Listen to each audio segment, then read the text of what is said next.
आप सबको प्रभु यीशु मसीह के नाम में आज की शाम जय मसीह की। हम प्रभु का धन्यवाद करते आज के दिन के लिए। आज सच में पूरी दुनिया के अंदर पेंतेकोस्त का दिन मनाया जाता है और आज की शाम मैं आप सबों को इस संदेश के माध्यम से यही कहना चाहूँगा कि हम सब के जीवन में पेंतेकोस्त का दिन आना बहुत ही ज़रूरी है। जब तक हमारे जीवन में पेंतेकोस्त का दिन नहीं आएगा तब तक हमारे जीवन परमेश्वर के योग्य नहीं बन सकते। जब मैं ये बात आपसे कह रहा हूँ तो आइए हम परमेश्वर के कलाम से सीखें कि वो पेंतेकोस्त का दिन हमारे जीवन में कैसे आएगा, हम सब कैसे प्रभु के योग्य बन जाएं, हम सब कैसे परमेश्वर के काबिल हों ताकि खुदावंद की आशीष हम सब के जीवन में उतरे। सच में ऐसा नहीं है कि पवित्र आत्मा हमारे जीवन में कार्य नहीं करता या हमारे ऊपर पवित्र आत्मा नहीं है। हम प्रभु के वचन से पढ़ते हैं, संत पौलुस कहते जब तक पवित्र आत्मा किसी को अगुवाई ना करे वो नहीं कहता यीशु प्रभु है। तो यदि हम सब प्रभु यीशु मसीह को प्रभु मानते, उद्धारकर्ता मानते, तो वो सिर्फ इसलिए क्योंकि पवित्र आत्मा हमारे जीवन में कार्य करता है। यानी कि इसका मतलब ये है कि पवित्र आत्मा हमारे संग है, पवित्र आत्मा हम में कार्य करता है, पवित्र आत्मा हमारे बीच में रहता है। लेकिन पवित्र आत्मा हमारे बीच में रहता है इसका मतलब ये नहीं है कि पेंतेकोस्त का दिन हमारे जीवन में आ चुका है।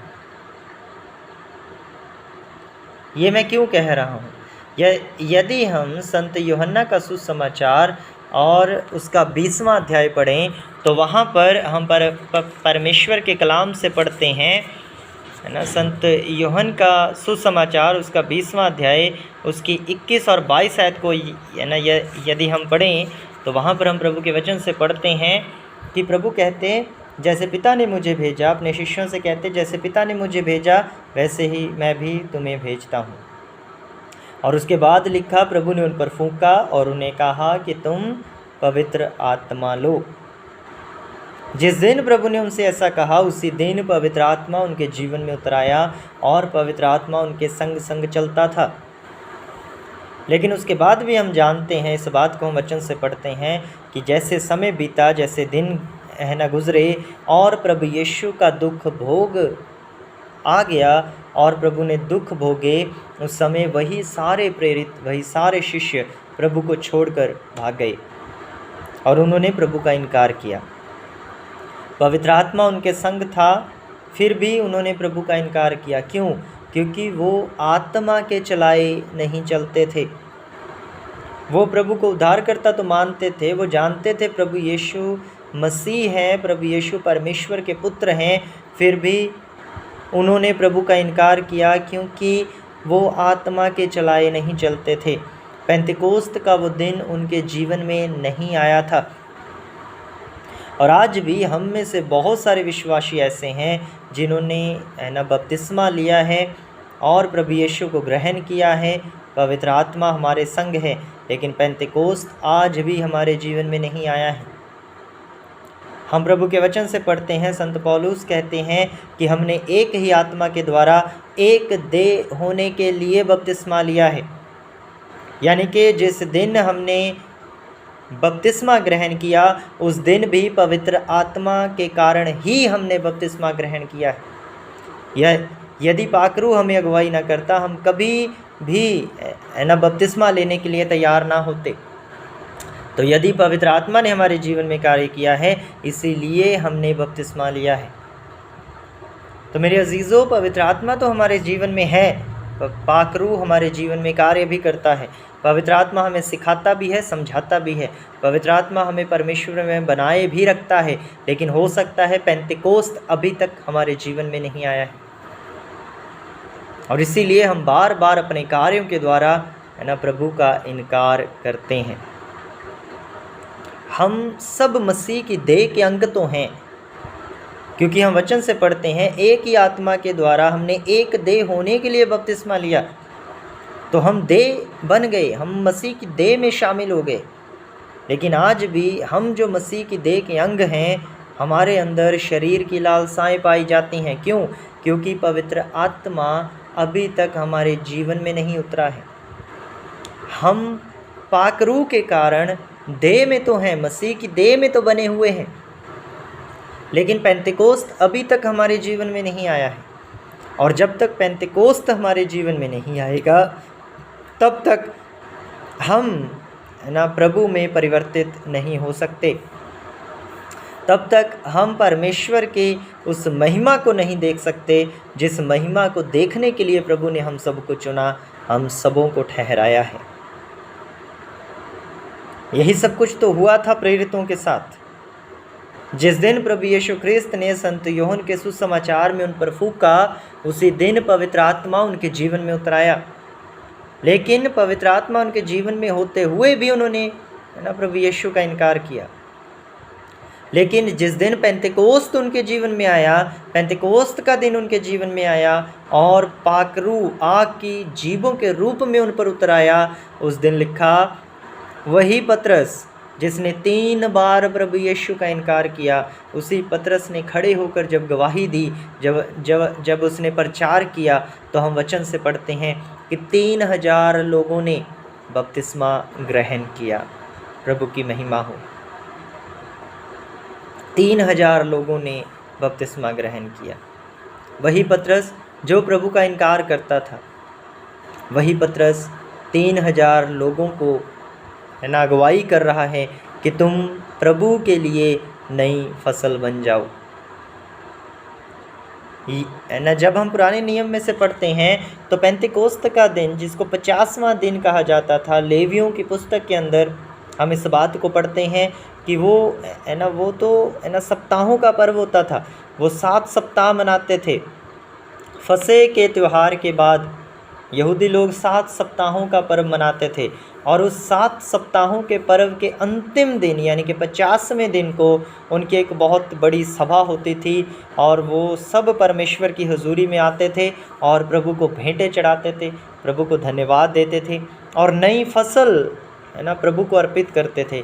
उसका कुछ एपा बना करके प्रभु को अर्पित करते थे, और जो चीज़ वो लोग प्रभु को अर्पित करते थे उसको प्रभु के लिए नई उपज के रूप में माना जाता था। उसका नाम था प्रभु के लिए नई उपज। हर साल यहूदी लोग फसह के त्यौहार के बाद 7 सप्ताह गिनकर 50वें दिन प्रभु के लिए नई उपज भेंट चढ़ाते थे। ये एक शारीरिक भेंट थी, दुनियावी भेंट थी। लेकिन प्रभु आत्मिक भेंट चाहते थे जो यहूदी कभी नहीं दे पाए। लेकिन जब पेंतेकोस्त का दिन आया, हम इस बात को पढ़ते हैं कि वो 120 जन एक जगह एकत्र थे, प्रार्थना में बने हुए थे, दुआ कर रहे थे, प्रार्थना कर रहे थे, और पवित्र आत्मा उन पर उतर आया। और उसी पेंतेकोस्त के दिन जब सभी यहूदी शारीरिक दुनियावी भेंटें प्रभु को चढ़ा रहे थे, पहली उपज दुनियावी पहली उपज प्रभु को चढ़ा रहे थे, उसी दिन आत्मिक उपज पवित्र आत्मा के द्वारा उसी क्षेत्र में बन रही थी, पैदा हो रही थी। हालेलुया, प्रभु की स्तुति हो। आत्मिक उपज प्रभु वहाँ पर बना रहे थे, और जो आत्मिक उपज पवित्र आत्मा ने वहाँ पर पैदा की, उसी आत्मिक उपज का फल उसी दिन निकल आया और 3000 लोगों ने बपतिस्मा लिया। आज के दिन भी यदि पेंतेकोस्त हमारे जीवन में आ जाए तो हम भी परमेश्वर के लिए बहुत सी रूहों को जीतने के काबिल बन जाएंगे। लेकिन ज़रूरी है पेंतेकोस्त हमारे जीवन में आ जाए, और उसके लिए ज़रूरी है कि हम प्रार्थना करें, हम दुआ करें। हम सब इस बात को प्रेरितों के जीवन से सीखते हैं। आज पेंतेकोस्त के दिन हम सब इस बात को प्रेरितों के जीवन से सीखते हैं। जब प्रभु यीशु ने उन पर फूंका और उनसे कहा कि तुम पाकरू ले लो, पवित्र आत्मा लो, उसी दिन पवित्र आत्मा उन पर उतर आया। लेकिन उन्होंने प्रार्थना में जीवन नहीं बिताया, उन्होंने प्रभु का इनकार किया, वो सब प्रभु से दूर हो गए, फिर से अपने दुनियावी कामों में निकल गए। लेकिन जब दोबारा से प्रभु यीशु ने उनको अपने पास बुलाया और प्रभु उनके सामने स्वर्ग पर चले गए, तब उन्होंने लिखा, वहाँ पर हम पढ़ते, उनके द्वार यहूदियों के डर के मारे बंद थे और वो सब घबराए हुए वो सब डरे हुए लो लगाकर परमेश्वर से प्रार्थना कर रहे थे। और वो 10 दिन, है ना, प्रभु यीशु ख्रिस्त के स्वर्ग जाने के बाद वो 10 दिन उन्होंने प्रार्थना में बिताए, दुआ में बिताए और परमेश्वर की हजूरी में बिताए। और 10वें दिन पवित्र आत्मा उन पर उतर आया, पेंतेकोस्त उनके जीवन में आ गया। हमारा जीवन भी दोनों में से कुछ भी हो सकता है। हमने बपतिस्मा पाया है, हमने प्रभु में नया जीवन पाया है, पवित्र आत्मा के द्वारा ही पाया है। लेकिन यदि पाकरू के द्वारा हमने जीवन पाया तो संत पौलुस कहते हम आत्मा के चलाए चलें भी। हम जीवित हैं मसीह की देह में, क्योंकि पवित्र आत्मा हमारी अगुवाई करता है। लेकिन यदि हम आत्मा के अनुसार ना चलें तो हम मसीह की देह के अंदर शरीर की लालसाएं लेकर आते हैं और मसीह की देह उन्नति नहीं करती। तो यदि, है ना, मसीह की देह उन्नति करे, उसके लिए ज़रूरी है कि हम आत्मा के चलाए चलें, और उसके लिए ज़रूरी है पेंतिकोस्त हमारे जीवन में आए। तो हमारे लिए दुआ करना, प्रार्थना करना बहुत ज़रूरी है। पवित्र आत्मा के लिए प्रभु से प्रार्थना करना बहुत ज़रूरी है। हम सब मिलकर प्रभु से प्रार्थना करें, अपने जीवन के लिए प्रभु से प्रार्थना करें, अपना जीवन प्रभु को सौंप दें, प्रभु से दुआ मांगे, प्रभु से प्रार्थना करें कि प्रभु पवित्र आत्मा का दान मुझे दे, पेंतेकोस्त मेरे जीवन में आए, पेंतेकोस्त का दिन मेरे जीवन में आए। और जिस दिन पेंतेकोस्त हमारे जीवन में आएगा वो दिन हमारी ज़िंदगी का एक बदलाव वाला जीवन होगा। वो दिन हम सबों को बदल कर रख देगा। वो दिन हम सबों को, है ना, परमेश्वर के योग्य बनाएगा। तो आज इस पेंतिकोस्त के दिन मैं इसी संदेश के साथ आप सबों से विदा लेना चाहूँगा कि हम जब आत्मा के द्वारा जीवित हैं तो हम आत्मा के, है ना, द्वारा ही चलें। हम पवित्र आत्मा को अपने जीवन में पुकारें और पेंतिकोस्त हमारे जीवन में आए, इसके लिए हम प्रभु से प्रार्थना करें। आज पेंतिकोस्त के दिन हम सबों को प्रभु अपनी आशीष दें, अपनी बरकत दें, और खुदावंद का अनुग्रह और सच में रूपा का बड़ा अभिषेक हम सबों के जीवन में उतरे। इसी प्रार्थना के साथ मैं आप सबसे विदा लेता। प्रभु आप सबों को बरकत दें। आमीन।